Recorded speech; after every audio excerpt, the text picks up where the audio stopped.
Greetings in the name of Jesus of Nazareth, Yeshua HaMashiach. My name is Lucy Karen Clay, and I am a Sanctity of Life advocate.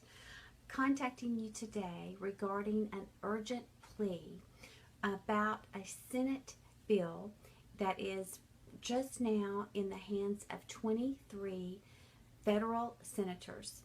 It is in a special help session to be voted upon any time. And it is a dangerous, deadly bill and potentially could affect every one of you. So it's regarding health care.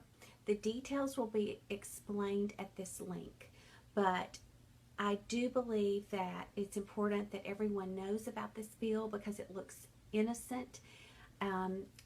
It is explained, the bill looks like it's just about training for palliative care and hospice, and in reality it is a very quick step towards legalizing euthanasia in this country.